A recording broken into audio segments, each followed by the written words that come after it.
Oui, bonsoir, merci d'être là. On continue donc l'avancée dans l'histoire de la comédie musicale américaine, enfin hollywoodienne. Vous vous souvenez qu'on a vu le premier regard un petit peu extérieur qui était celui de Jacques Demy en 67 et de tout son travail sur la musique, sur les chansons, mais aussi sur la couleur. Et là, vous allez voir que c'est une autre approche aussi de la couleur, encore une proposition chromatique, disons, particulière. Et puis, entre les deux, on a vu le film de 1977 de Martin Scorsese, New York, New York, qui là travaillait moins la couleur, encore qu'il y a des touches de couleur sur fond noir dans New York, New York, que autre chose, à savoir véritablement le récit classique et l'histoire du musical hollywoodien classique à travers la généalogie même de son actrice principale. Vous vous souvenez, Liza Minnelli, à la fois fille de Vincente Minnelli, Tous en scène et autres très très grandes comédies musicales, et de Judy Garland, la star de comédie musicale, dont certaines qu'on a passées ici. Alors, donc voilà, on voit comment les cinéastes de la génération née pendant l'âge d'or de la comédie musicale hollywoodienne revisitent ce genre. À chaque fois, ils ont un rapport avec le genre. On aurait pu passer Phantom of the Paradise de Brian De Palma aussi, c'est-à-dire que on a l'impression que les cinéastes du nouvel Hollywood, de ce qu'on appelait le nouvel Hollywood, continuent d'avoir ce rapport soit à la musique, soit directement à l'histoire de la comédie musicale à sa période classique. Et c'est aussi le cas de Francis Ford Coppola, mais avec une approche qui lui est singulière et qui est véritablement l'ambition industrielle pour lui-même. J'allais presque dire la mégalomanie, et je peux le dire, puisque le film qui précède celui-ci, donc celui-ci c'est un film de 1981, c'est Apocalypse Now, dont vous savez que c'est une espèce de tournage énorme, une ambition énorme, une aventure et des mésaventures aussi énormes, et notamment pour Coppola, une sorte de perdition, enfin recherchée, on pourrait dire, dans l'aventure du tournage et aussi dans la prise de drogue et dans un épisode réellement mégalomaniaque, hein, où il se fait construire des choses, amener des produits de luxe là-bas sur le lieu de tournage très très long aux Philippines. Enfin, il y a vraiment quelque chose qui se passe dans une sorte de folie des grandeurs. Et le film suivant, je vous rassure, est beaucoup plus apaisé de ce point de vue-là, mais tout de même porte la marque de cette idée qu'on peut encore devenir comment on appelait ça, un mogul, une sorte de très grand, une sorte de démiurge hollywoodien.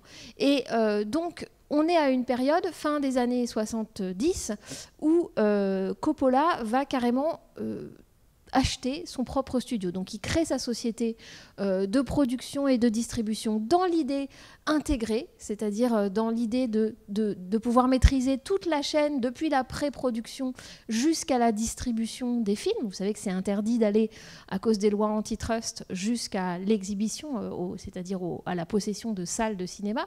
Mais c'est cette idée totale et elle va se concrétiser quand, avec George Lucas, son partenaire, ils achètent un studio. Et pas n'importe quel studio, un studio abandonné de Hollywood General, qui se trouve en face du collège où Coppola est allé quelques années quand il était petit.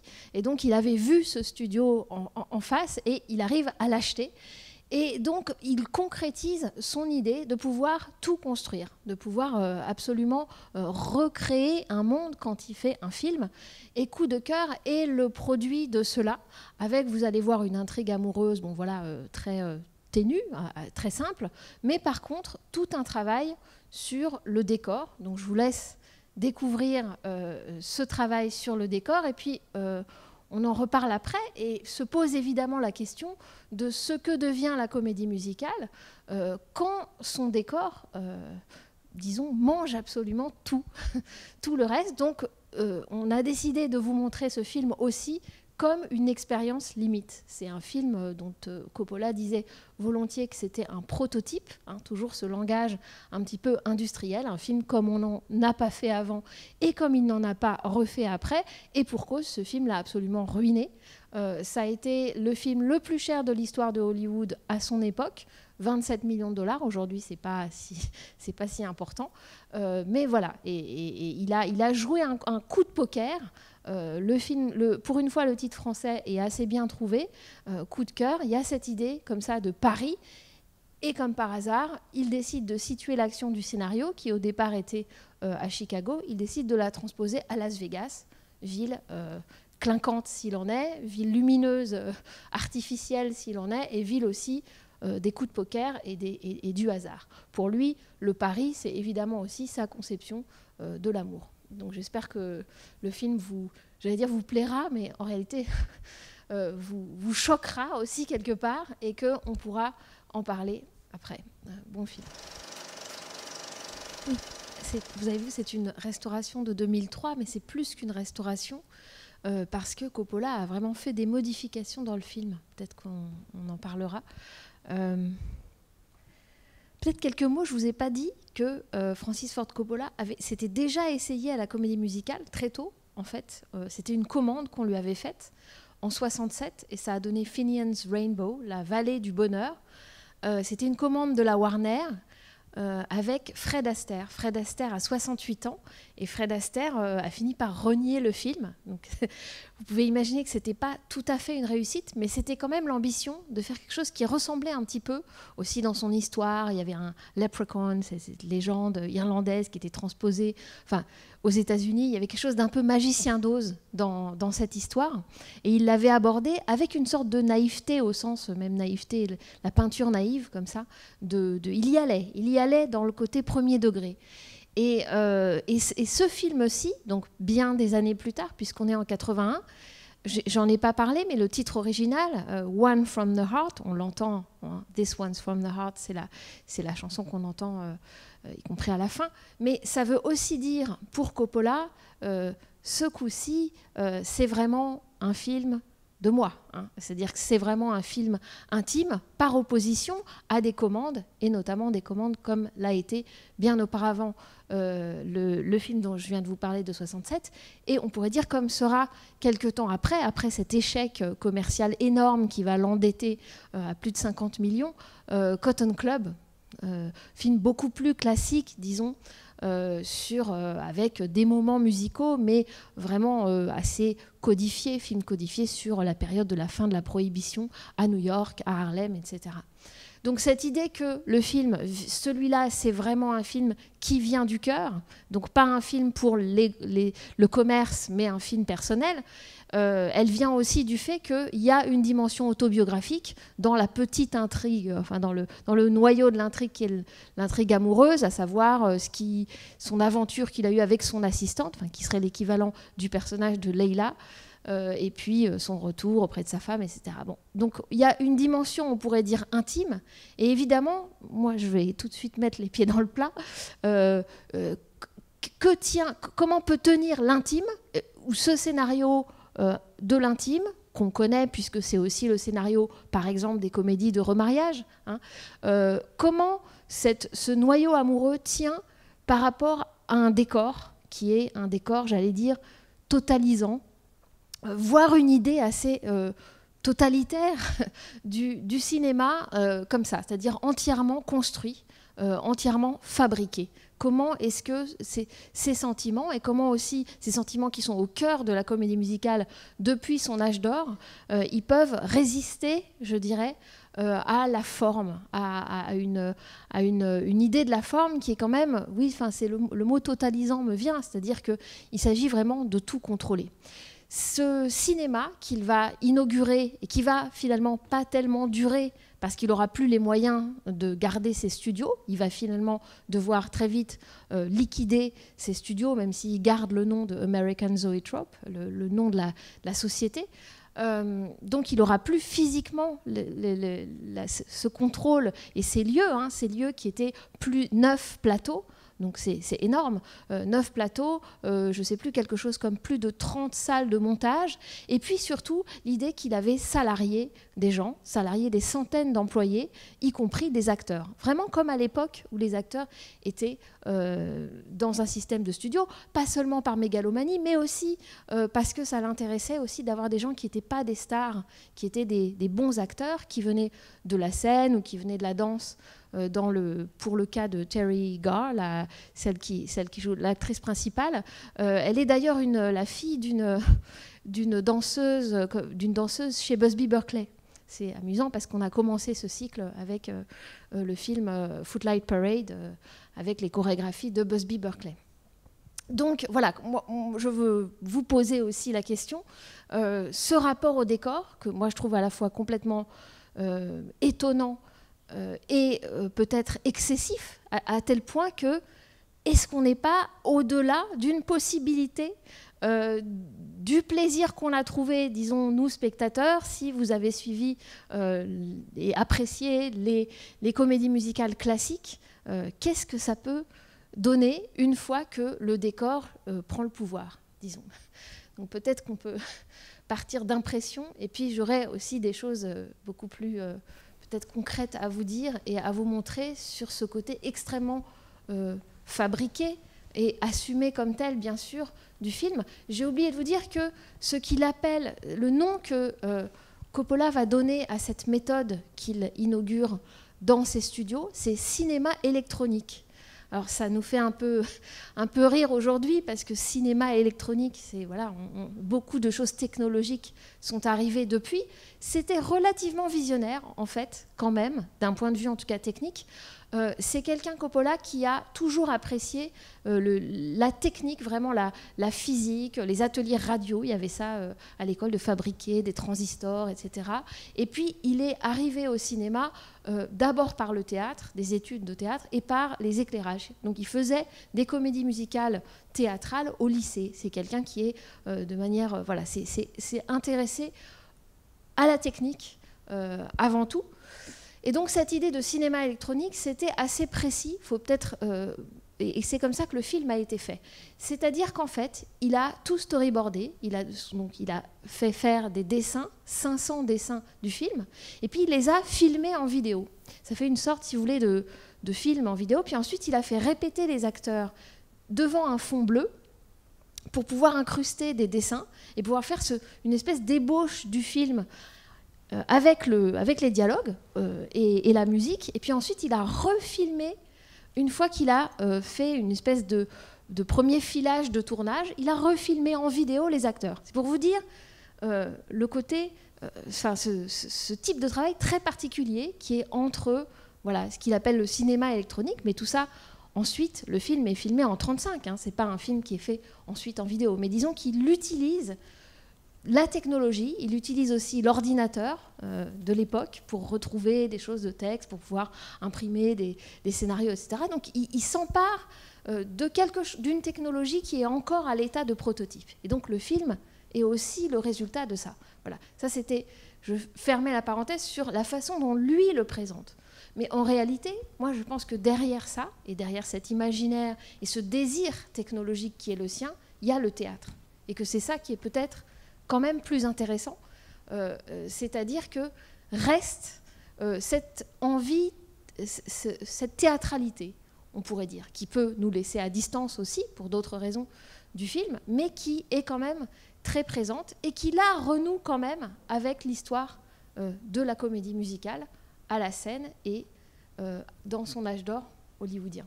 Alors peut-être, n'hésitez pas, d'abord, je sais pas, des impressions, parce que je sens que elles sont peut-être pas forcément bonnes, je sais pas. Je vous entendais parler, mais je n'entendais pas ce que vous disiez, donc je suis assez curieuse. Non, Quelqu'un ose... Merci. Oui, bonsoir. Moi, je ne sais pas quel est l'avis des autres, mais j'ai du mal à situer le film. Est-ce que c'est un drame ?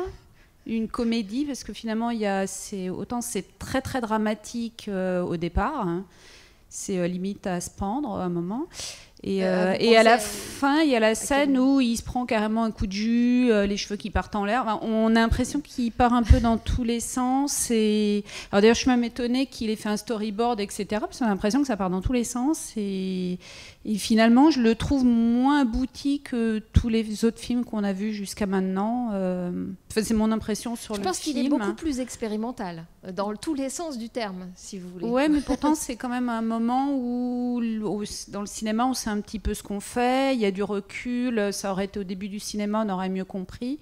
Et c'est vrai que je comprends qu'il n'ait pas eu trop de succès, ce film, parce que, bon, maintenant, il faut le voir en même temps. Faut l'avoir vu, quoi. Mais c'est vrai qu'on ne sait pas trop, finalement, où ça va. Est-ce qu'on doit pleurer? Est-ce qu'on doit... C'est entre le finalement quand c'est drôle ça devient pathétique plutôt qu'autre chose. Enfin, c'est l'impression que ça m'a redonné. Mais d'un autre côté, moi ce que j'aimais bien c'est le côté années 70-80 parce que je crois que dans la sélection il y a une petite partie qui a été sautée, c'était toute la période des Travolta et les Grease. Et que comme il fait quelques petits mouvements devant la glace. Et je trouvais qu'à un moment ça donnait ce ton de ce petit retour aux comédies musicales qui est intervenu aux années disco et qui n'apparaissent pas dans votre sélection peut-être pour des problèmes de droit. Oui, alors on a hésité avec Grease, mais Grease est un film donc de 76 dans mon souvenir avec Travolta, etc., qui est un film qui est un film rétro parce qu'il est situé dans les années 50, donc il y a ce jeu-là du rétro, et on se disait que peut-être dans l'avancée, disons chronologique du programme, ce serait peut-être moins intéressant, parce qu'il se référait lui-même dans son histoire à un passé. Mais il aurait été intéressant s'il y avait eu plus de séances. C'était intéressant dans la mesure où c'était une époque finalement où il y avait un petit peu le retour de la comédie musicale. Alors c'était un retour, exactement. Ouais. C'était un revival, tandis que là, si vous voulez, moi je trouve que l'intérêt de Coppola, c'est que lui, il fait pas dans le revival. Mais comme vous dites, il sait pas où il va. C'est-à-dire que il y a une projection dans un futur, lui qu'il visionne comme étant celui-là, mais du coup il peut pas si vous voulez, se raccrocher soit à un côté rétro qu'on sait très bien faire du musical, et donc le film dont vous parlez c'est aussi le film d'ado, le film d'adolescent dans les années 50, voilà. Ce sont des codes connus, donc on peut bien les faire, et comme vous dites, on peut en faire des films aboutis et satisfaisant du point de vue aussi du divertissement qu'ils apportent. On sait où on est dans le comique adolescent et en même temps avec des bonnes chansons, etc. Là, c'est moins confortable, c'est le moins qu'on puisse dire. Et effectivement, je pense qu'il ne se réfère pas à un genre en particulier et qu'il avance comme ça. Par contre, ce qui l'intéresse, c'est une forme de fluidité que lui n'a pas connue avant au cinéma. Et c'est là où le côté technologique, c'est vraiment de la recherche pour lui, c'est-à-dire comment faire, je vais vous dire quel est le fantasme, disons, derrière ce côté électronique, technique. C'est le fantasme de la dramatique télévisée, si vous voulez. Donc pas la télévision comme étant une réduction du cinéma, c'est pas, je n'oppose pas télé et cinéma, c'est le direct, c'est la façon dont les dramatiques étaient faites à la télévision, à l'ORTF, quand il n'y avait pas la diffusion de choses préenregistrées, mais qu'on filmait en direct. Vous voyez ce que je veux dire? Si vous avez vu le film Adieu Philippines, on voit donc Adieu Philippines de Jacques Rosier, film français, 1960. On voit le héros travaille à l'ORTF. Il est énième main sur un tournage de Stello Lorenzi de Montserrat, du feuilleton Montserrat historique. Et on voit ce que c'est que de tourner en direct. Et en plus, comme il est un peu maladroit, il passe dans le champ. Donc il se fait traiter de tous les noms par le réalisateur, puisque tout ça était diffusé effectivement en direct. Donc c'est ça le fantasme de cinéaste de Coppola, c'est-à-dire idéalement, grâce à toute la maîtrise qu'il a en ayant tous les éléments à l'intérieur de son studio, il aurait fait plusieurs décors comme ça et tout se serait enchaîné. Sauf que ce qui ne marche pas, comme il tourne en cinéma, parce que pour avoir cette qualité d'image, de toute façon, à l'époque, il n'était pas question de faire des films en vidéo, les bobines, ça reste 10 minutes. Donc de toute façon, c'est pas plus que 10 minutes. Donc ça ne marche pas, ce fantasme-là d'une seule coulée. Mais on voit bien que du point de vue stylistique, c'est ça qu'il essaye de faire. Du coup, il le fait avec d'autres moyens que la réalité d'une seule prise, bien entendu. Oui. Je trouve, je voulais rebondir par rapport à ce que tu disais tout à l'heure, sur le fait qu'il a tout storyboardé, filmé, storyboard, refilmé sur fond bleu, etc. Moi, je trouve que ça ressemble beaucoup en fait aux techniques actuelles qu'on voit sur les grosses productions américaines, en général films catastrophes ou super-héros. Ce qu'on a vu nous ici en fait en janvier quand on faisait notre fameux Digital Summit, c'est qu'en fait il y a des artistes, des infographistes qui sont payés pour non pas pour faire des storyboards, mais pour faire des animatiques, enfin, c'est-à-dire une version du film en 3D, mais de basse qualité, mais qui est le film entièrement, on ne peut pas dire storyboardé ou filmé ou quoi, mais animé, si vous voulez. C'est-à-dire qu'il y a les bonnes échelles de plans qui resteront à la fin, et les mouvements, les déplacements, etc. Et les dialogues. Voilà, et effectivement, j'ai entendu dire que certains metteurs en scène reprenaient même les idées de plans, etc., quand on n'était pas très inspiré. Mais ce que je veux dire, c'est que quelque part, quand il a fait ce film, je trouve qu'on peut dire peut-être qu'il était vraiment en avance sur son temps aussi, et qu'il a recherché quelque chose qu'il ne pouvait pas obtenir à l'époque, parce que finalement, il a bricolé ce qu'il pouvait avec la technologie qu'il avait, mais que c'était pas encore accessible peut-être. C'est cette idée de ce que tu dis de fluidité, qui renvoie en fait au comment tu appelles ça, les dramatiques de télévision. Je sais pas, quelque part, je me dis que finalement, il aurait pu le faire à la perfection aujourd'hui, enfin avec les moyens du numérique. Je pense que quelqu'un comme Spielberg avec Ready Player One, où là c'est le jeu vidéo, l'espace du jeu vidéo qui est la métaphore, enfin qui est opposé à la réalité, mais qui est en même temps une réflexion sur le cinéma. Il accomplit un peu ça. Enfin, est-ce que le stade ultime, ce ne serait pas la réalité virtuelle, justement? Oui, mais j'allais dire pour nous, c'est un peu fou de dire nous, parce que je vous inclus sans que vous l'ayez demandé, mais c'est prophétique, mais c'est pas ce qui nous intéresse ici, je dirais, du point de vue de la comédie musicale. Enfin, sans être méchante pour tous ces films qu'il a prophétisés en faisant ce brouillon, cette ébauche technologique. Je trouve que, du coup, ce qui est plus intéressant, c'est le côté théâtral. Et du coup, c'est le côté low-tech du film, à savoir précisément comment il obtient quand même cette fluidité-là. Évidemment, il y a les mouvements de caméra, Vittorio Storaro, son directeur de la photo. Mais bien entendu, tout ça commence par le décor. C'est-à-dire que comment on construit des décors de telle manière à ce qu'on s'y promène. Vous vous souvenez, le début dans la rue, etc.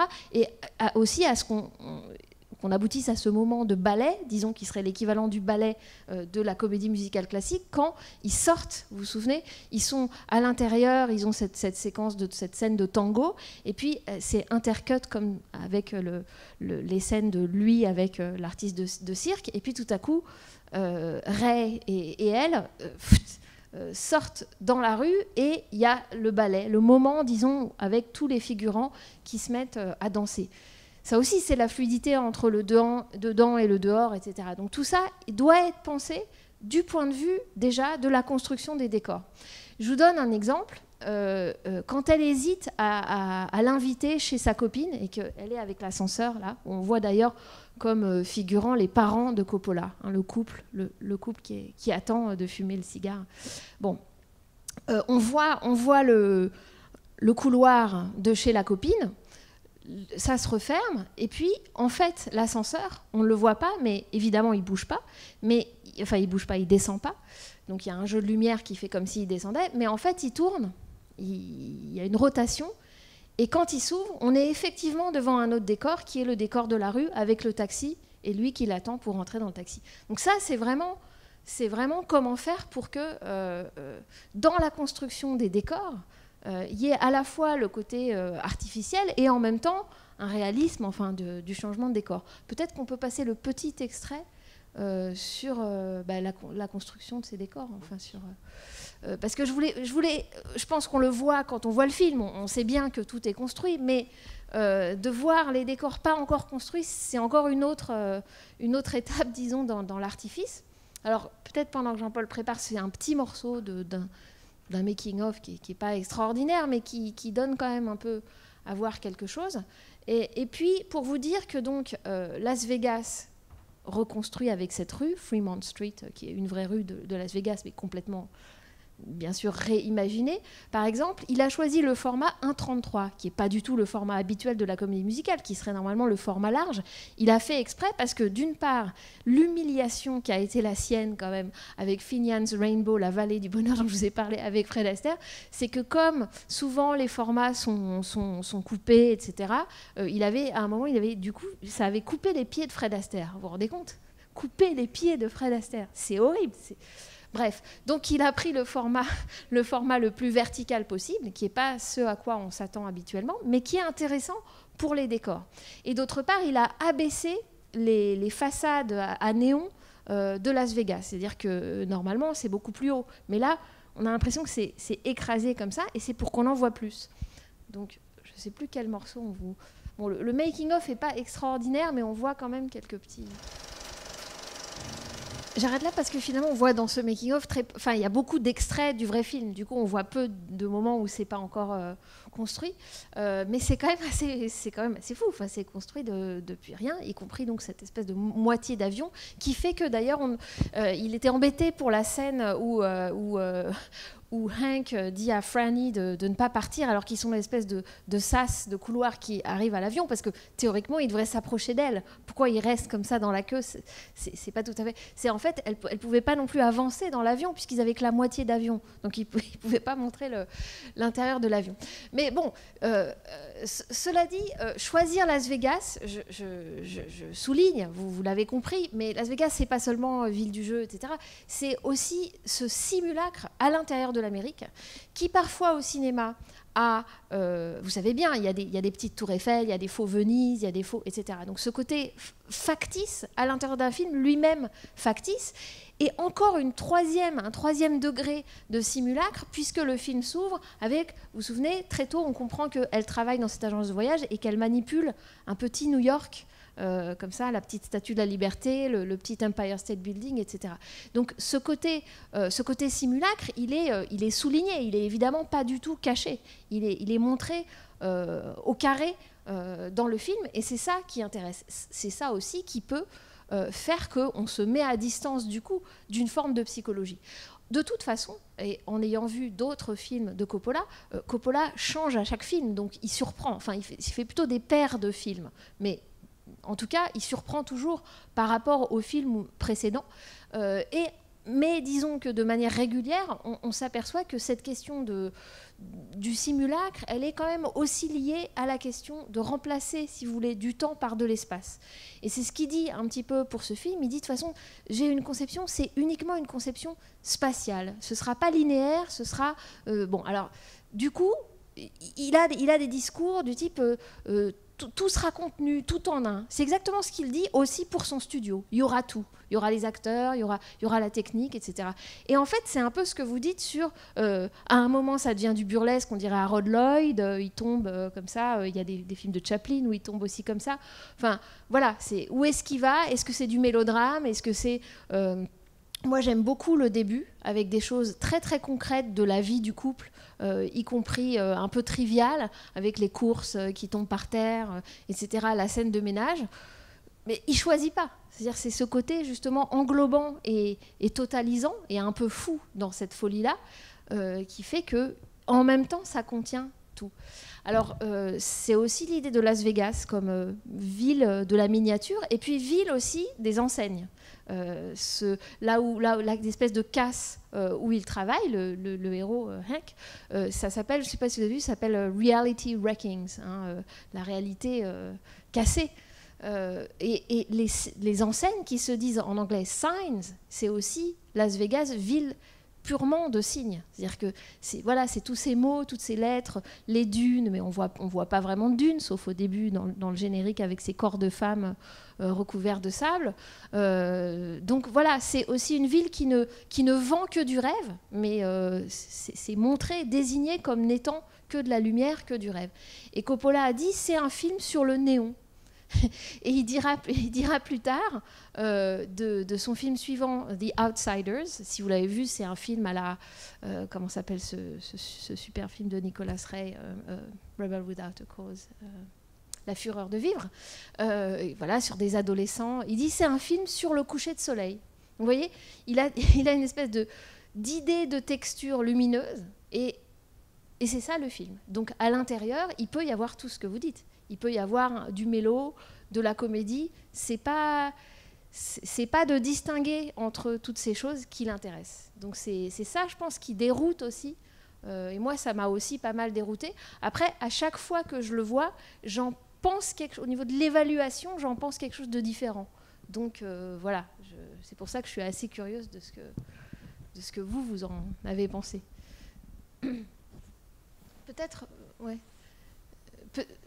Peut-être on peut, puisque j'ai parlé des enseignes et tout ça, c'est vrai que j'avais amené aussi une autre lecture de Las Vegas.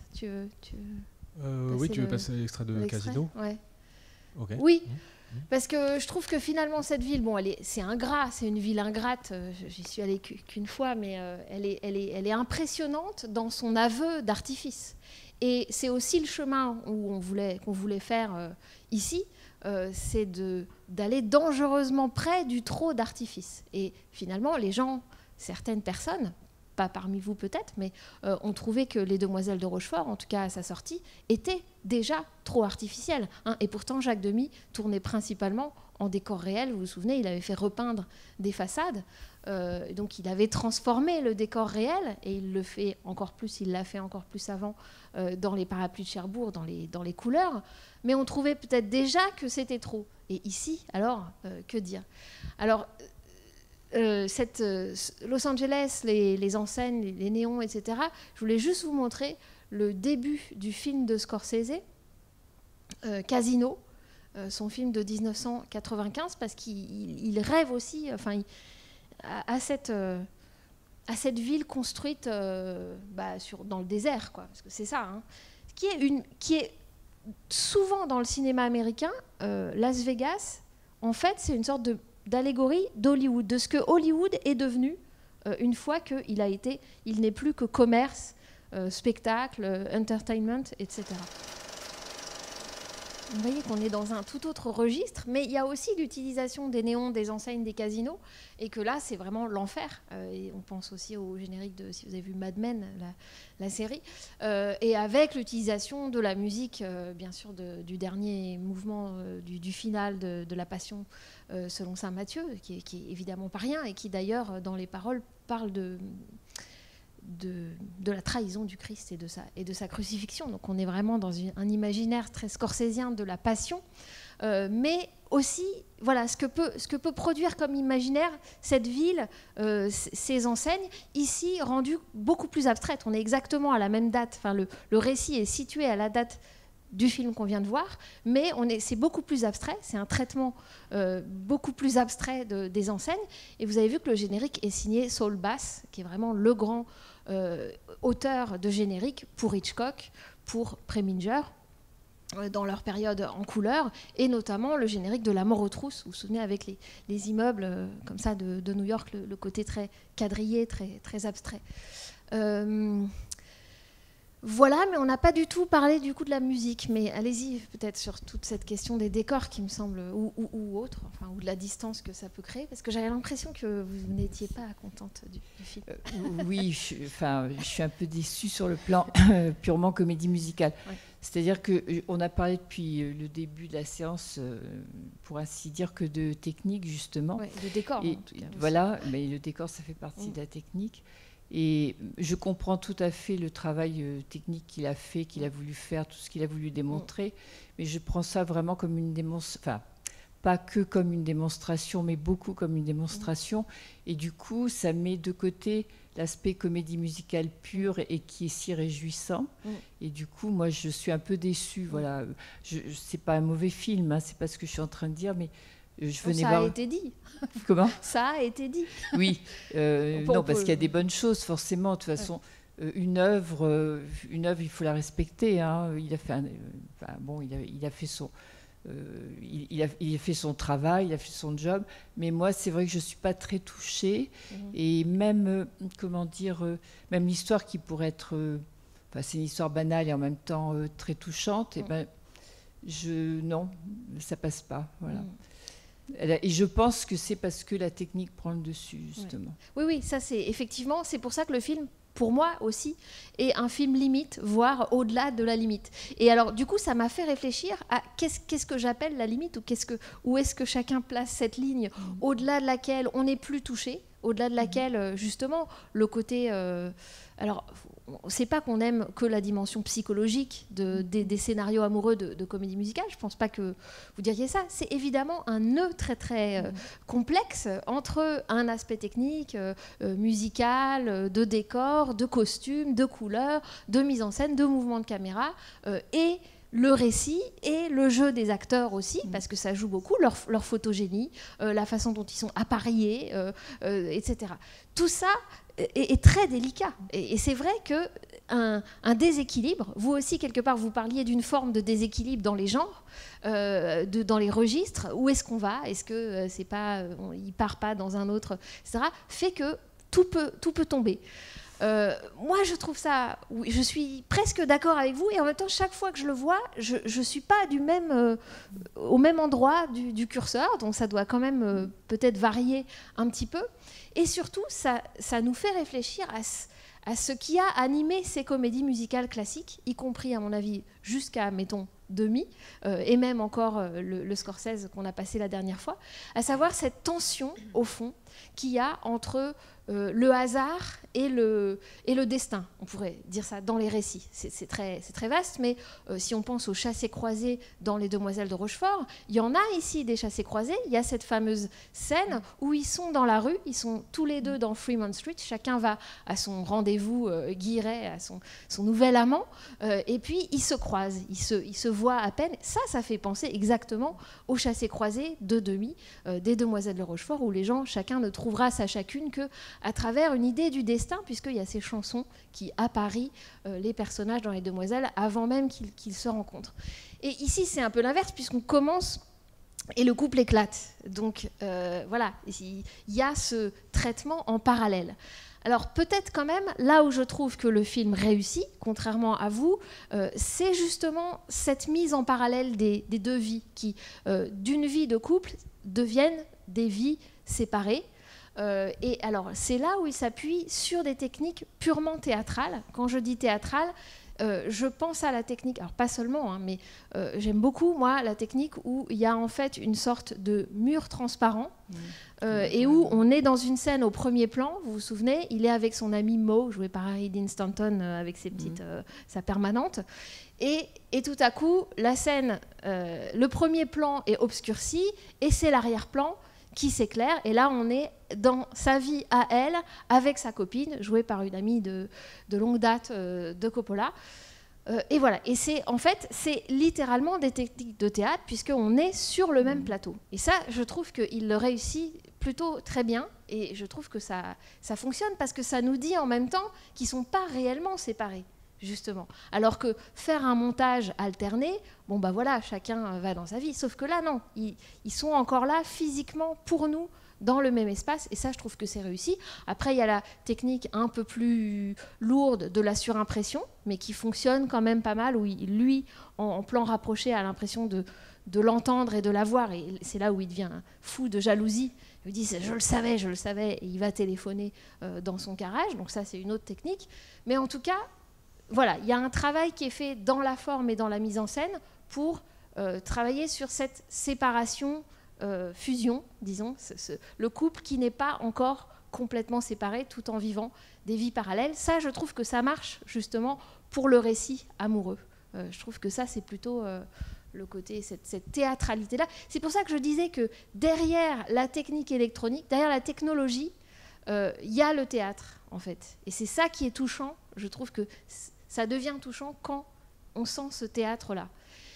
Juste sur l'aspect plus musical, parce que vous avez raison, on n'en a pas parlé. Là encore, c'est une sorte de patchwork.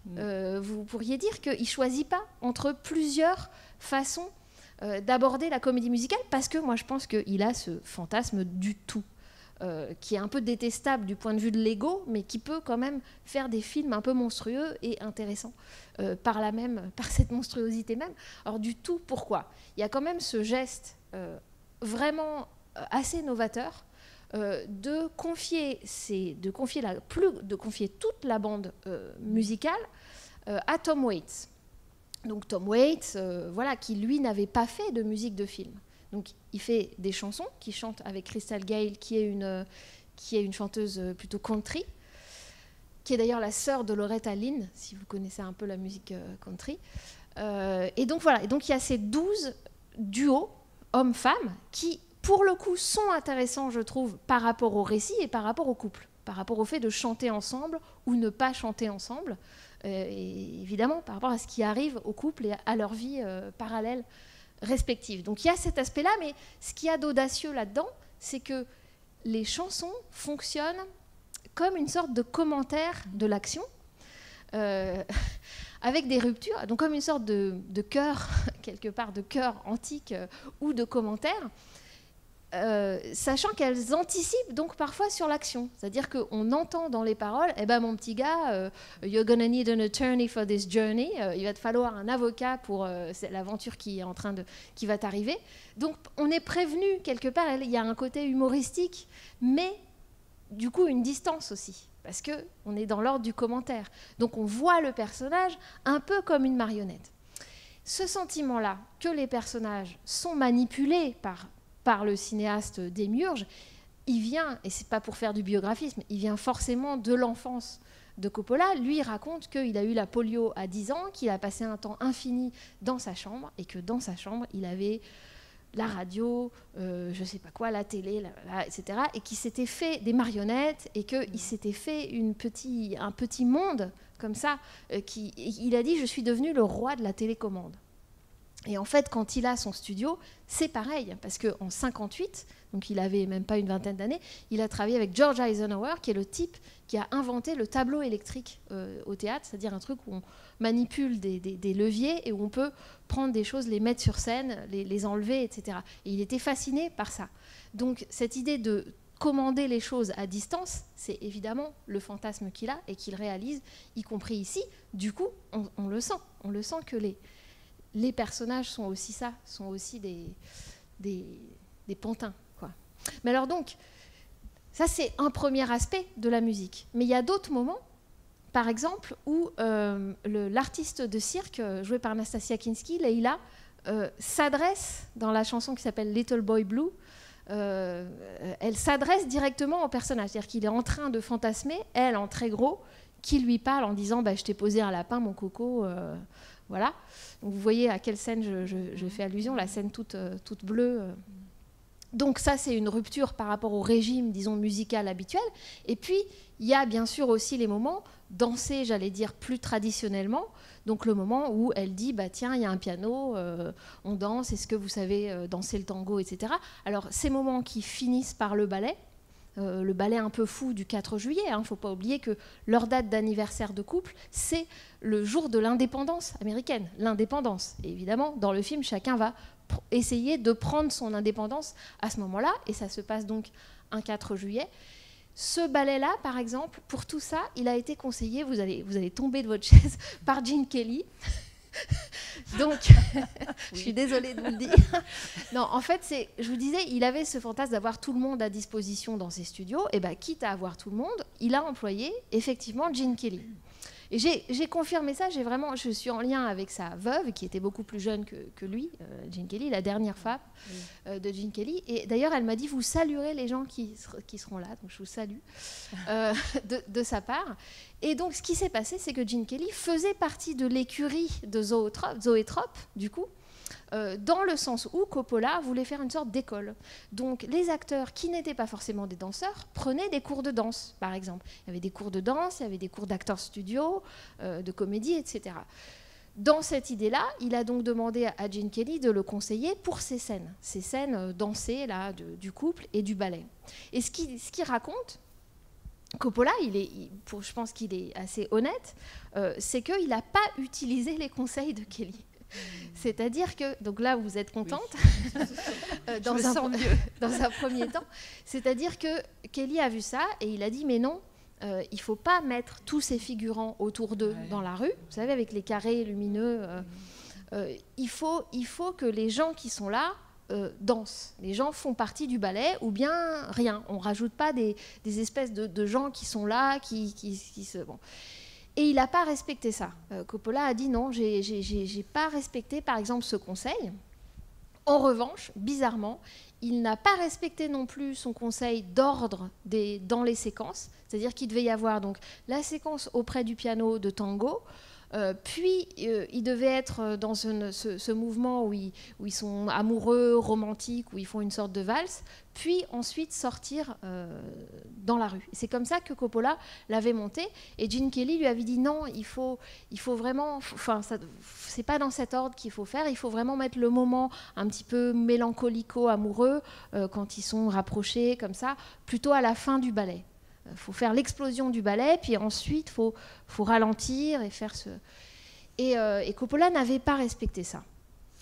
Et finalement, en 2003, donc ce qu'on voit, il a réinversé l'ordre. C'est fou. Et là, il a pris en compte le conseil de Gene Kelly. Donc vous voyez que ça... C'est-à-dire quand on fait quelque chose d'expérimental, je pense qu'on n'en est effectivement pas satisfait et qu'on essaye toujours de le changer. Et effectivement, il y a une sorte de problème de raccord parce qu'on ne s'attend pas à ce qu'ils sortent comme ça dans la rue. Enfin, on voit bien qu'il y a un côté un peu mal emboîté dans les séquences, mais à la limite, peu importe. Et je pense que Gene Kelly avait raison du point de vue rythmique, si vous voulez, de musical. C'est-à-dire qu'il y a une explosion et puis ensuite, c'est normal qu'il y ait une sorte de ressac. Et Gene Kelly savait bien tout ça. Et évidemment, Coppola... à l'époque, n'avait pas respecté ça.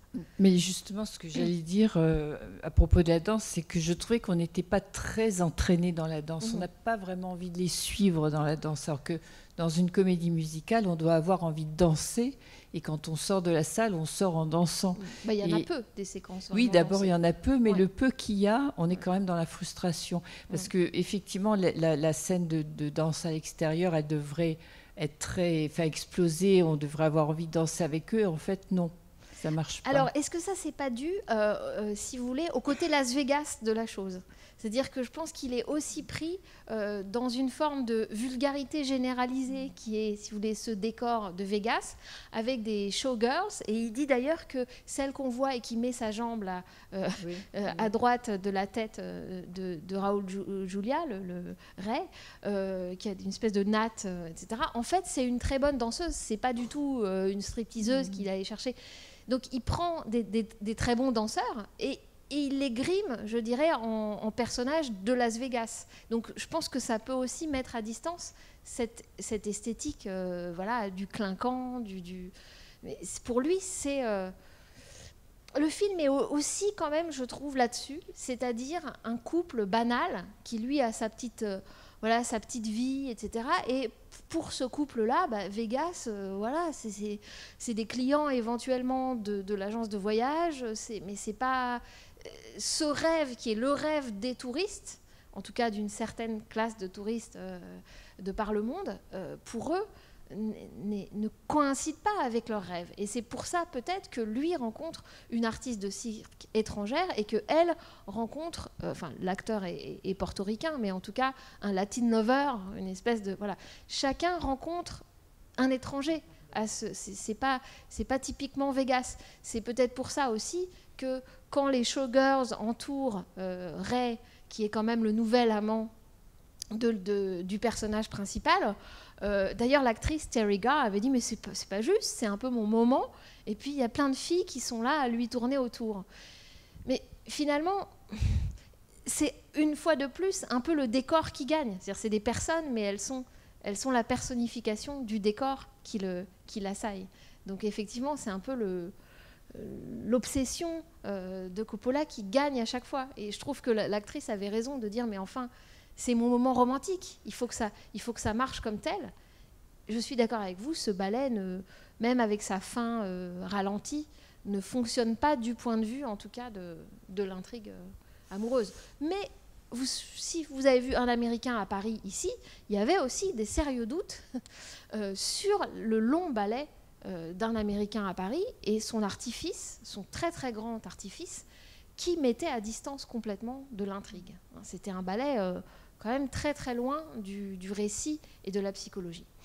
Pour résumer, pour Coppola, il n'y a pas de psychologie vraiment qui tienne dans son cinéma, sinon exprimer extériorisé dans les décors, dans les lumières, bien sûr, le rouge du désir à chaque fois pour Franny, et puis le vert de la jalousie. Bon, c'est énorme, c'est un symbolisme très très lourd, parce qu'il me semble que Coppola, c'est un cinéaste expressionniste, vraiment expressionniste au sens premier du terme, tel que le cinéma expressionniste allemand exprimait aussi des choses dans des décors complètement tordus, etc. Donc, pas du tout naturaliste et pas du tout en lien avec une psychologie. Ce que je trouve un tout petit peu dommage, c'est qu'au début du film, il y a cet équilibre quand même entre une forme de trivial, une forme de naturel dans les rapports du couple, c'est-à-dire qu'elle rentre de son agence de voyage et puis elle fait tomber ses courses et puis elle se change et puis elle s'apprête à sortir. Et en fait, il y a une rupture qui est très belle, qui est à la fin de la deuxième chanson, donc à la fin du moment où il pose la lampe, et on a ce beau plan où il y a le noir qui est fait autour de la lampe, avec un linge qui a été mis par-dessus, parce qu'au moment où ils font l'amour, évidemment, le film est aussi tissé de ces clichés-là, hein, de ces couples qui vivent selon certains clichés. Voilà, donc il faut mettre un linge rouge sur la lampe avant de faire l'amour, sauf qu'on voit un slip qu'il a lancé. On voit qu'il a lancé son slip blanc au premier plan. Donc on a le noir, la petite lampe rouge et puis le slip kangourou devant. Et après cette scène-là, je ne sais pas si vous avez remarqué, il y a une pause dans les chansons. Il n'y a plus de musique et là commence la scène de ménage. Et là, on se dit, pourquoi il a le drap sur le côté? Alors, je me suis posé la question, et du coup, outre qu'il ressemble un peu à Marlon Brando, vous aurez remarqué, Frédéric Forrest, il a un petit côté Marlon Brando, il connaissait d'ailleurs Brando, et il a travaillé avec Lee Strasberg, voilà, donc l'acteur studio. Et donc, il y a un petit côté Jules César aussi dans les petits cheveux, voilà, ramenés sur le devant. Mais je me suis longtemps demandé pourquoi il avait ce drap, et je pense qu'en fait, c'est effectivement une sorte de toge, et que tout ça parle de théâtralité. C'est-à-dire qu'on parle de la scène de ménage comme ça y est, le théâtre du couple commence, et vous remarquerez qu'à ce moment-là, il n'y a plus les chansons, mais en revanche, il joue de manière théâtrale. Il y a un petit surjeu. Ils emploient des espèces de clichés de la scène de ménage tout en nous faisant comprendre qu'ils savent qu'on sait que c'est des clichés. Ah, tu te rases plus les jambes depuis longtemps. C'est énorme, c'est complètement idiot. Et en même temps, cette surenchère-là, toi tu ressembles à un œuf. Alors l'acteur a effectivement pris 15 kilos, mais bon, il est quand même pas... donc, quelque chose est décalé. Quelque chose est décalé entre ce qu'ils sont en train de jouer et une forme de naturel qui avait été posée au début. Et effectivement, je trouve qu'à ce moment-là, on rentre dans un monde de théâtralité pure et qu'on perd forcément une forme d'authenticité. Alors qu'on peut regagner d'autres façons, mais en tout cas, voilà, il me semble qu'il y a une rupture qui arrive quand même assez tôt. Et qui sera aggravée, entre guillemets, si on recherche ça, par la série burlesque, par exemple, du Motel.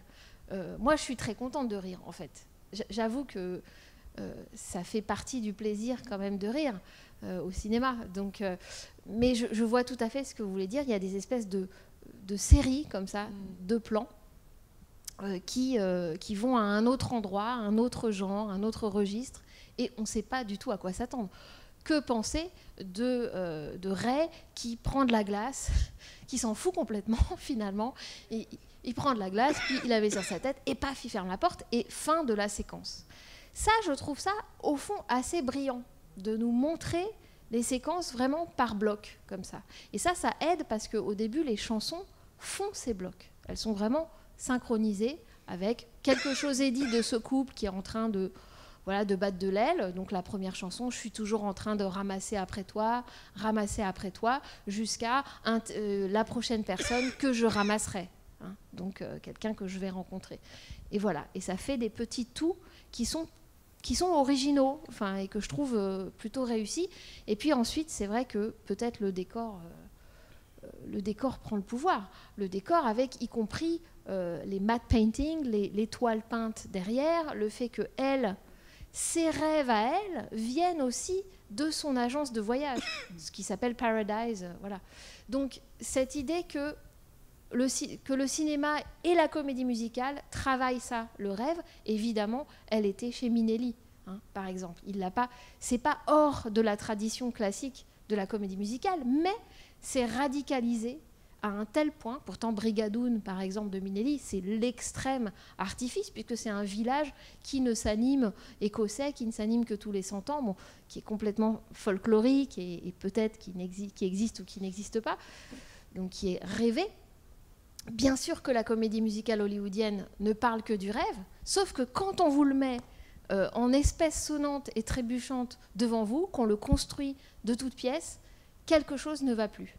Mais Coppola le sait, puisque dans la chanson, on entend « How do I get out of this dream ?» Comment sortir? Quelle est l'issue à ce rêve? Comment sortir de ce rêve? Et les gens qui habitent Las Vegas peuvent se poser cette question, c'est-à-dire ce rêve pour les autres, qui est une sorte d'enfer pour eux. Donc voilà, je pense au moins qu'il est conscient de ça. Et c'est vrai que pour le coup, j'allais dire, pendant presque tout le film, on ne sait pas sur quel pied danser. Je suis un peu d'accord avec vous. C'est-à-dire qu'on change constamment de registre. Alors, par moments, moi, j'ai éclaté de rire sur certaines scènes. Puis d'un seul coup, pof, tout retombe. Et voilà, c'est ça qui est un peu désarmant aussi. Et ce que j'ai ressenti aussi, c'est qu'on a une impression de fouillis par moments, bien souvent, et en même temps d'extrême lenteur. Ah, de lenteur. Oui, moi dans le scénario, dans la manière de raconter, bon, on a l'impression qu'on est un peu tiré, quoi. Voilà. Puis moi, j'ai trouvé qu'il y avait aussi trop de gros plans qui parfois m'ont gênée. Mais en même temps, en vous écoutant parler, oui, je vois tous les côtés positifs et je les apprécie. Non, c'est pas pour non, mais revendre. C'est vrai qu'il y a aussi plein de choses qui sont intéressantes, mais voilà. Enfin, en ce qui me concerne, je suis un peu déçue sur le plan comédie musicale pure. Et par exemple, Brigadoon, moi, c'est clair, on sait qu'on est dans du factice à 100%. Là, je trouve que voilà, on est un peu trop souvent perdu. On sait pas trop où se situer dans. Non, voilà, je ne sais pas s'il y en a d'autres qui ont des choses à dire. Alors pour le coup, je pense qu'on est factice là aussi. Parce que moi, j'avais exactement le même sentiment que vous, et j'ai eu le même problème aussi au dernier film New York, New York. C'est qu'il n'y a plus le couple d'artistes. Ils chantent plus ensemble. Dans New York, New York, derrière, lui ne fait que jouer de la musique et c'est pas lui qui joue. Et ce qui m'étonne d'ailleurs dans ces films-là, c'est qu'il n'y a pas d'artistes. Et c'est pour ça que je reviens sur mon... De personnage d'artiste ou pour jouer, c'est pourquoi c'est pas eux. Et finalement, là, à force de parler, ce que je m'aperçois, c'est que le vrai couple d'artistes et le vrai couple réel, c'est les chanteurs. Et finalement, ils sont un peu omniprésents dans tout le film. Et finalement, on regrette presque de ne pas les voir eux, puisqu'ils sont quand même merveilleux au niveau des voix, au niveau des chansons. Et finalement, c'est le vrai couple qui nous émeut le plus, c'est les chanteurs qui sont tout le long du film. Et finalement, on a l'impression que toutes ces petites scènes, c'est des rapports au couple. Les chanteurs, ce sont eux le vrai couple. Et que eux sont juste des marionnettes, comme vous dites, et qui remiment les scènes qui leur sont presque... Non, mais maintenant, on peut imaginer ça, peut-être pas au niveau du film, mais après coup, on peut imaginer... Parce que moi, finalement, ceux qui m'ont le plus marqué, qui ont été le plus... tout le long du film, c'est le couple de chanteurs. Et leur voix nous résonne. Je vois tout à fait ce que vous voulez dire, d'autant que l'acteur, donc Frédéric Forrest, qui ensuite a joué dans Hammett de Wim Wenders, sur la vie de Dashiell Hammett, produit par Coppola et par son studio Zoetrope, et une catastrophe, qui a été retournée, etc., mais avec lui. Et j'ai lu des entretiens avec l'acteur sur le coup, où il disait, bon, ça y est, là maintenant j'ai terminé mon contrat, je vais aller voir ailleurs, etc. Et où en fait, il n'était pas très content du résultat, par exemple lui en tant qu'acteur, de son personnage, parce que c'est un acteur studio, il joue vraiment le sentiment, il joue théâtral quand il faut jouer la scène de ménage, mais on voit bien qu'il a une idée du jeu qui est classique quand même, Et finalement, il ne s'y retrouve pas dans un film comme ça. Pourquoi, à mon avis? Parce que Coppola traite tout comme une texture.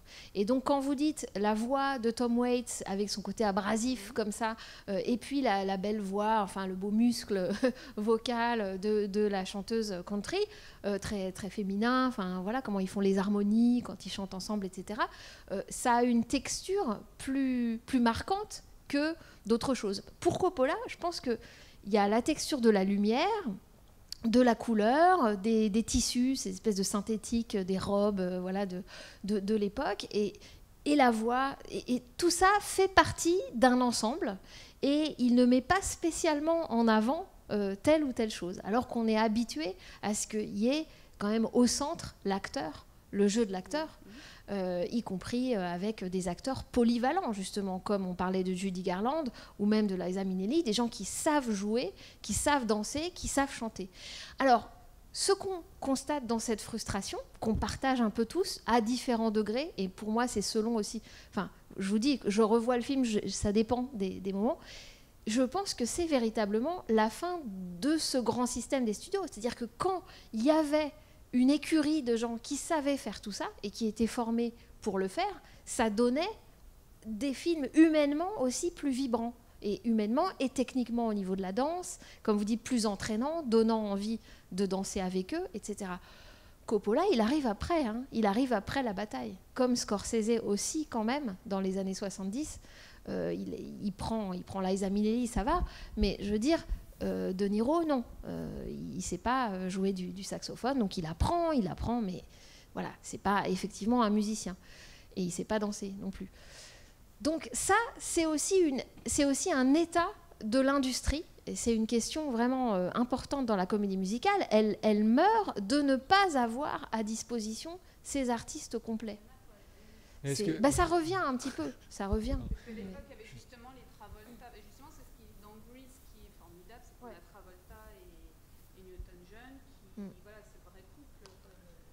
D'artistes. Mais lui, Coppola, il voulait des nouveaux. Enfin, il voulait avoir une troupe. Il l'avait déjà embauché, ces acteurs-là, dans d'autres de ses films, dans Conversation secrète, par exemple. Mais il voulait pas prendre des stars déjà existantes. C'est un peu lui qui fait le pari. C'est pour ça qu'il fait un pari d'avenir technologique, mais aussi de troupe. Il a vraiment une envie théâtrale aussi de ce point de vue-là. Donc... Et puis je pense que fondamentalement, le théâtre, la théâtralité plus généralement, et la technique, qui est liée aussi au théâtre, et la lumière, etc., l'intéresse plus que... et la musique aussi l'intéresse, mais plus que cet ensemble qui serait la comédie musicale ou le numéro dansé. Effectivement, il me semble. Pardon, je passe juste la parole après. Mais juste ajouter que... quelque part, tu parlais historiquement en fait de la fin des studios, etc. Mais que ce film-là arrive quand même juste après la fin du nouvel Hollywood, après la catastrophe de Cimino, etc. Enfin, que quelque part, il y a beaucoup de naufrages industriels. Oui, mais vraiment au début des années 80, et que finalement, d'une certaine manière, il a peut-être essayé une sorte de barreau d'honneur, je sais pas, mais en fait, il est vraiment à la toute fin en fait de cette décennie d'expérimentation, enfin, qui a donné quand même des très belles choses. Et quelque part, enfin, c'est foutu pour de bon quelque part à partir de là. Mais je pense qu'on peut le voir aussi comme ça. Mais moi, je voulais juste ajouter sur les acteurs. Je trouve que c'est un film qu'on peut voir d'une certaine manière comme très dur par rapport à ce couple en fait. Le fait qu'il y a le côté un peu pathétique, un peu loser en fait. Et que moi je trouve qu'il n'a pas choisi des... Pardon ? Tocard. Ouais, voilà. Ouais. Et je trouve qu'il n'a pas choisi justement des comédiens qui auraient pu être hyper sexy ou séduisants, etc. C'est aussi ça notre frustration. Non mais c'est vrai, je veux dire, quand on regarde les comédies musicales qu'on a tous adorées, enfin c'est pas du tout les mêmes personnages, les mêmes physiques, etc. Ouais. Et je trouve que c'est symptomatique à la fin, qui sont tellement écrasés par les décors, tout ce que vous voulez, qu'il ne peut même pas chanter en fait. Il a une voix atroce quand il chante, ce qui devrait être le moment du film où il va la reconquérir. Ça, moi, j'y crois pas du tout à la fin quand elle revient. Parce qu'en complètement. Alors c'est vrai qu'on n'a pas pensé, on n'a pas parlé du happy end. Ben non, mais il peut. Oui, mais pour moi ça marche pas. Enfin, mais bon, c'est personnel. Mais alors, mais Oui, mais non, en fait. Enfin, voilà, moi, Qui a trouvé ça émouvant? Qui n'a pas trouvé ça émouvant? Alors... Oui, non, mais l'idée est super, mais ce que je veux dire, c'est que pour moi, ça veut dire vraiment quelque chose sur la structure du film, quoi. Et on se demande si c'est pas un clin d'œil à Chantons sous la pluie et ses voix. Vous savez, le passage Les voix désynchronisées, ouais. Et on se demande si ce couple de chanteurs, justement qu'on ne voit jamais, ils ne chantent pas, ces acteurs qui ne savent pas chanter. Ah mais il le dit, moi je te le dirais en chantant, mais je ne sais pas chanter, bien sûr. Je suis un impuissant de la comédie musicale. Je veux dire, c'est ça qu'il dit, bien sûr. Pardon? Jamais à Las Vegas, et là il se met à Oui, tout à fait, ouais. Non mais bien sûr, il s'amuse de ça. On a l'impression qu'il a fait un clin d'œil à Chantons sous la pluie en mettant deux chanteurs qu'on voit jamais. De toute façon, le film est habité par d'autres films, hein, de même que Nastassja Kinski, elle vient là le titre m'échappe, mais avant d'un film de Wenders où elle jouait déjà une artiste de cirque. Dans le numéro où il la voit, enfin où il est avec les néons et les très gros pardon. Non, ça c'est après. Paris, Texas. Il y a le numéro où justement elle chante en très très gros plan là, avec ses effets spéciaux, ses surimpressions, ses couleurs, ses néons, où justement il y a lui aussi en très gros plan avec le chœur comme ça qu'il essaye d'effacer et qui a un chœur en néon. C'est inspiré à l'évidence de la séquence Gotta Dance de Broadway Melody dans Chantons sous la pluie, c'est-à-dire cette espèce de débauche tout à coup d'effets spéciaux très très artificiel et montré comme tel, et des néons et des lumières. Et bien sûr, le film est aussi habité par ça. On entend la carioca aussi que Ray met sur son tourne-disque. Enfin voilà. Donc il a aussi quand même ce passé. Il n'est pas né de rien. Oui. Bonsoir. Je voudrais revenir sur un autre aspect. Vous avez dit en début de séance que c'était le film le plus cher de son époque à 27 millions de dollars. Ouais. Alors même les sommes... plus cher que Apocalypse Now qu'il a fait alors ou...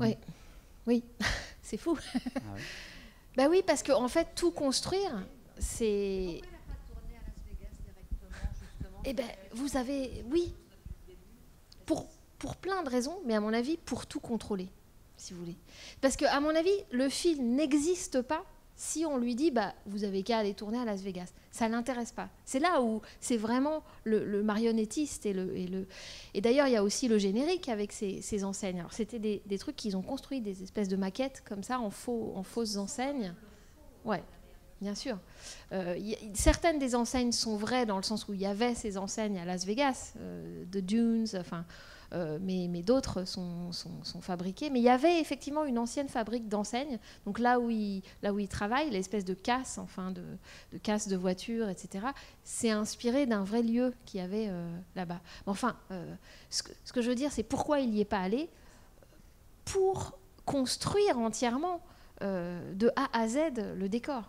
Et Las Vegas n'est pas comme ça. Ce que je veux dire, c'est comme ça et c'est pas comme ça. Mais il n'y a pas cette densité kitsch. C'est une ville kitsch, évidemment, hautement, mais il n'y a pas cette densité au niveau spatial, en fait. Ce qu'il recherche, c'est quelque chose de compressé, de condensé au niveau spatial, et il recherche l'artifice. Je veux dire, le plan où elle s'éloigne dans la rue, avec c'est un tableau, je veux dire. On voit bien que tout est un décor, tout est entièrement un décor, et qu'au fond, c'est une toile peinte, puisque si on regarde, on voit la limite entre ce qui est une toile et ce qui est concret en 3 dimensions.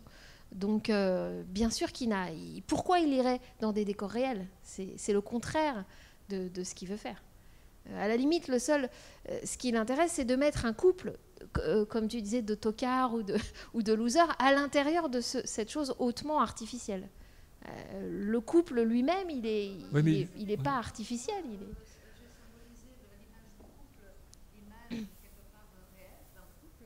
Oui, lambda, voilà. Chacun a son rêve. Mais il y a cette scène en parallèle où Oui, la scène érotique, il dit d'ailleurs qu'il avait prévu de faire vraiment des scènes quasiment pornographiques. Enfin, il dit pornographique, bon, peut-être pas. Mais en tout cas, plus directement érotique, puis finalement non. C'est vraiment, chacun a son rêve, littéralement, sur ou sous lui, quoi. C'est vraiment ça. C'est, bon, ben voilà, vous vouliez le beau Latin lover, musicien, artiste, tac, le voilà. Et puis, l'acrobate, danseuse, plus jeune, étrangère, avec tous ces costumes, et ça.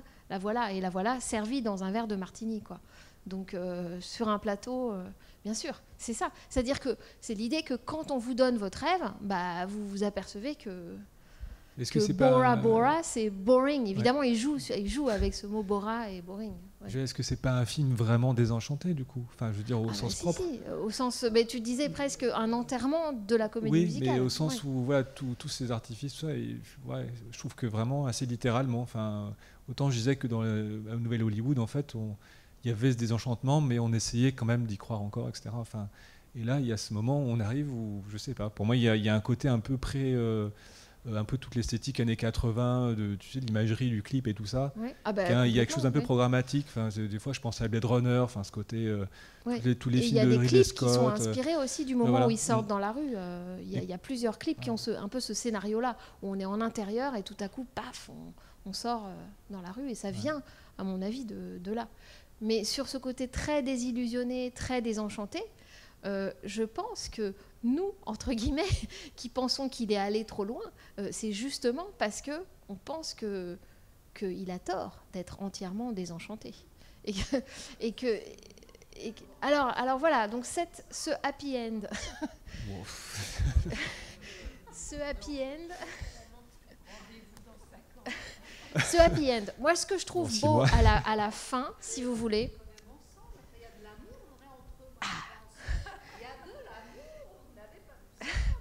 Mais si, il nous montre bien qu'il y a de l'amour, sinon il ne nous aurait pas montré son retour à elle. Et elle dit « I made a mistake ». Juste quand la musique commence, elle n'attend même pas un moment de silence, « I made a mistake ». Bon, elle rentre encore en robe comme ça. Je trouve que ce qu'il y a de plus beau dans cette fin, cette course finale, quand il court à l'aéroport, qu'il écrase les valises du type, on est encore dans le burlesque. Et puis quand même, je trouve là où on change de registre, c'est quand, au lieu de courir dans le sas qui le mène en face de l'avion, on reparcourt, vous vous souvenez, il y a ce mouvement de caméra qui reparcourt le même décor, parce qu'il faut quand même un peu rentabiliser, n'est-ce pas? On a construit un aéroport, et qui est tout vert, enfin il y a vraiment quelque chose de glauque, littéralement, dans ce décor, et on le reparcourt, et il rentre, et évidemment beaucoup moins vite, puisqu'il n'est pas très très pressé de rentrer chez lui, et quand il est ensuite dans sa voiture, puis ensuite il ramasse l'assiette dont on a vu qu'il avait posé à côté et qu'il avait vite mangé avant de débarrer en trompe. Et voilà, il a son assiette vide et il la pose. Et ça, moi, je trouve ça ça renvoie au début avec des petits détails comme ça, de la maison, de la pénombre, de ce que c'est que tenir une maison aussi, malgré tout, même quand on est au fond du trou, il y a une assiette et puis il va falloir la mettre dans l'évier, peut-être même la laver et tout ça. Donc ça, je trouve ça très réussi. Après, il va, je ne sais pas si vous vous souvenez, il prend toutes ses affaires et il va aller les flamber, comme dans La Sirène du Mississippi, où on voit ces sous-vêtements féminins brûlés comme ça dans une cheminée. Et d'ailleurs, il y a un autre moment très truffaldien qui est quand ils s'appellent l'un l'autre, quand ils viennent de se séparer, et que forcément, ça c'est occupé, puisqu'ils s'appellent l'un l'autre. Il y a exactement ça dans La femme d'à côté de Truffaut, qui, si je ne me trompe, est 2 ans plus tard, donc ça ne doit pas être un emprunt du côté de Coppola, mais c'est peut-être juste qu'ils ont pensé à cette idée toute simple de la fausse asynchronie amoureuse, puisqu'au contraire, ils pensent tellement l'un à l'autre qu'ils s'appellent en même temps et que du coup, c'est bête. Ils ne peuvent pas se joindre. Mais pourquoi je dis ça? Oui, donc, reste le retour, la fin. Moi, je suis un petit peu comme toi. À chaque fois que je le vois, j'ai l'impression que c'est une sorte de... il est placé... Mais je crois que j'avais un petit peu parlé de ça pour Un Américain à Paris. Avec aussi ce très très lourd moment où il est vraiment une vraie mélancolie, où Leslie Caron part avec un autre homme dans un taxi, et où on a une très très belle scène, et tout ce grand ballet finalement désespéré aussi. Et puis, in extremis, elle revient. On est content, mais en même temps, c'est un peu trop tard. Enfin, voilà. Et là, je pense que c'est aussi une question rythmique. C'est-à-dire le fait de mettre à l'extrême fin, ça nous fait pas la même chose que si le happy end était plus long. Et du coup, c'est réussi, entre guillemets, dans le sens où on a plus une impression, disons peut-être, de désillusionnement que de satisfaction un peu convenue du rabibochage du couple. Mais on a les deux. On a les deux et on peut un peu choisir. Vous, je pense que vous choisissez le... Ouais. Non, mais s'il était reparti tout seul, s'il était reparti vraiment tout seul. Ouais. Ouais. Oui, oui. Non, mais... Mais,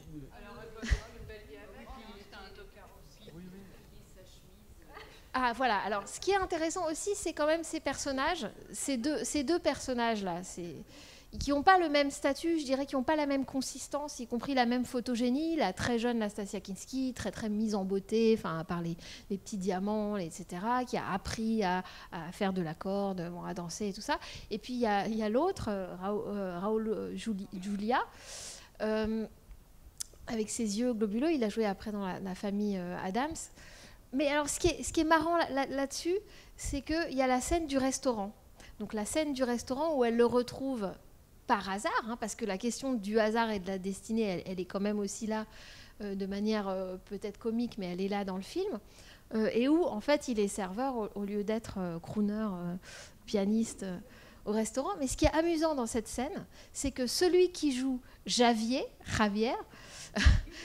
donc l'autre serveur, en fait, c'est une doublure, understudy, on dit. Et d'ailleurs, à la fin, vous avez peut-être vu dans le générique understudies, et il y avait tous les noms. C'est-à-dire que les personnages principaux du film avaient des doublures, comme au théâtre, qui connaissaient tous leurs textes, qui auraient pu les doubler si on avait voulu. C'est toujours l'idée de la troupe et du théâtre, sauf que là, ils jouaient dans cette scène.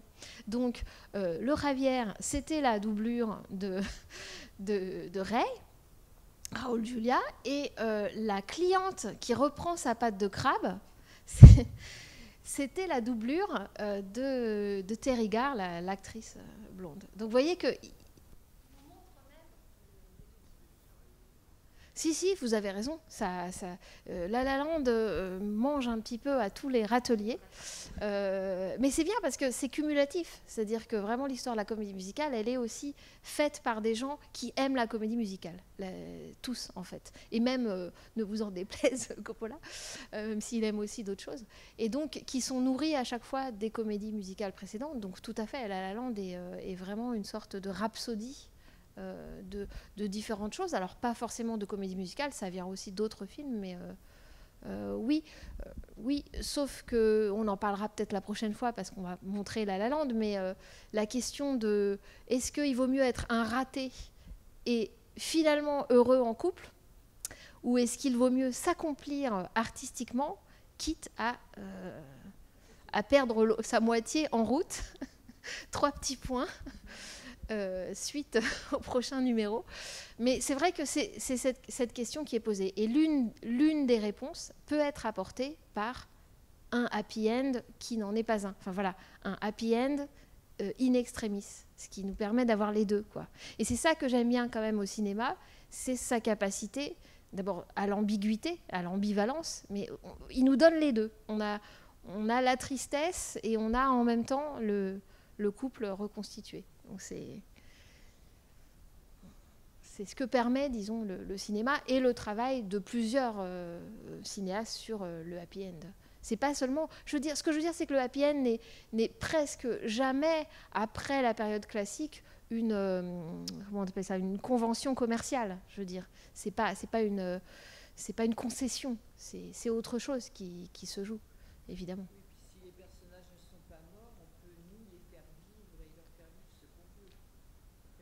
Mais ils ne sont pas morts, mais selon vous, ils ne sont pas nés. Donc...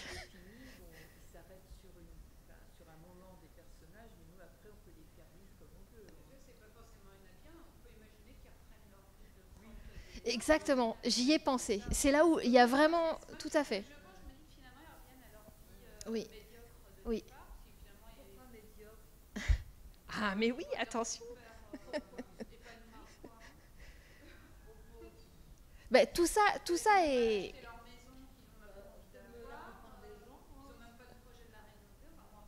Ouais.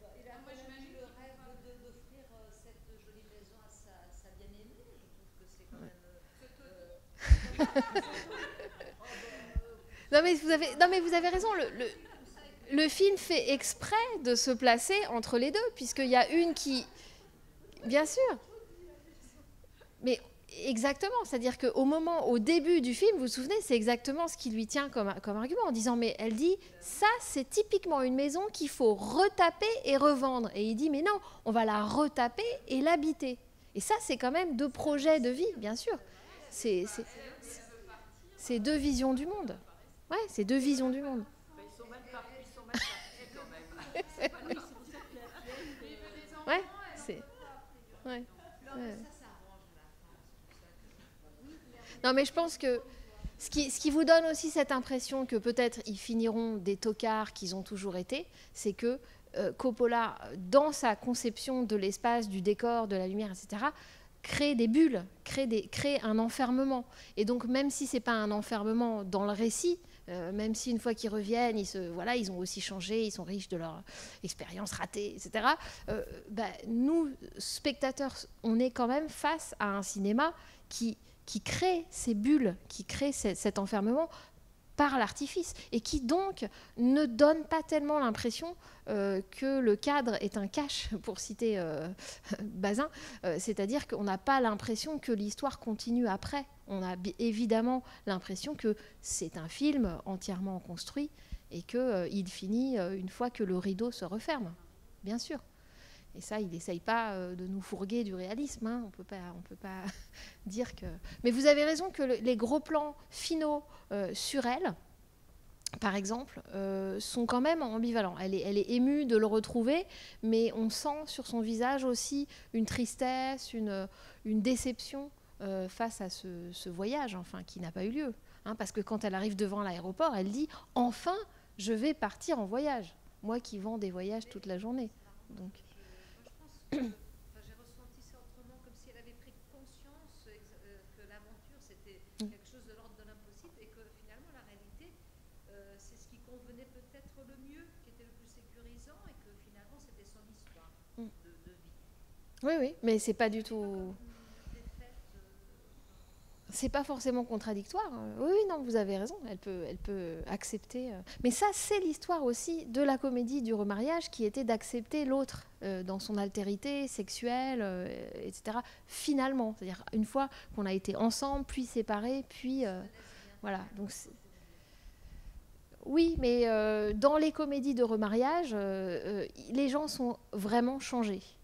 C'est-à-dire qu'ils ont pris une conscience philosophique, voilà, ils ont dépassé le scepticisme, véritablement. Là, on ne sait pas. On est, disons, dans un retour dans un décor. On est de retour dans ce décor. Il a un peu changé parce que la cheminée, au lieu d'être l'endroit sur lequel on met la glace avant de faire l'amour sur l'espèce de matelas par terre, c'est devenu une cheminée un peu plus dangereuse quand même, parce que moi, je trouve que brûler les effets de la personne qui vous a quitté, c'est quand même un acte... très très violent. Non, il l'a pas fait. Il a frôlé ce... Voilà. Exact. Entre-temps, les cheveux se sont dressés sur la tête et il aura... Et d'ailleurs, le moment où les cheveux sont dressés sur la tête, c'est apparemment un moment refait de manière digitale pour la restauration de 2003, parce qu'il n'avait pas réussi à le faire. Il avait pourtant balancé vraiment des volts au pauvre Frédéric Forest. Enfin bon, c'est fou. Mais il n'avait pas réussi à lui faire dresser les cheveux sur la tête. Donc, vous voyez, en fait, ce qu'on voit, c'est le film... Ouais. Oh, si, c'est assumé comme étant vraiment une série burlesque. Si. Je pense qu'il veut tout. Il veut tout, il veut tous les genres, il veut qu'on pleure, qu'on rit, enfin voilà. Il perd des gens sur le bas-côté, mais tant pis. Ça a complètement pas marché du tout. Voilà. Donc quand on dit prototype, c'est aussi prototype de on ne peut pas produire ce type de film en série, quoi. D'abord, ça coûte trop cher, et puis voilà, regardez, vous êtes le tiers de ce que vous êtes habituellement. Non, mais c'est vrai, je pense qu'il y a un côté radical et limite. Voilà.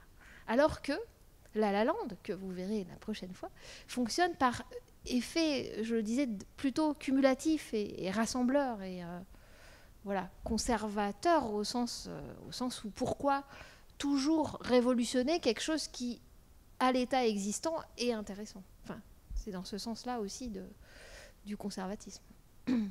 Oula, je finis avec le mot conservatisme. C'est pour quelqu'un qui voulait penser aux technologies du futur comme Coppola. Voilà.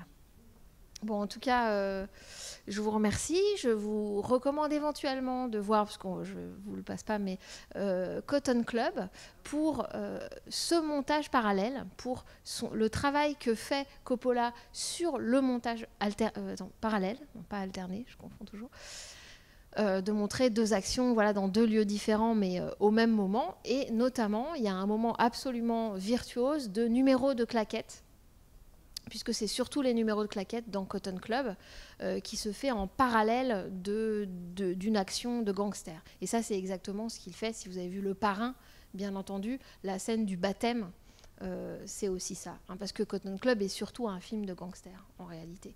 Donc, cette technique du montage parallèle, Coppola l'a bien sûr explorée avec maestria, disons, dans Le Parrain. Mais il y a cette scène de claquettes où les claquettes remplacent, dans mon souvenir, le bruit aussi enfin, sont la métaphore du bruit de la mitraillette. Voilà. Bon, merci d'être venu, et donc rendez-vous le 20 juin. Merci.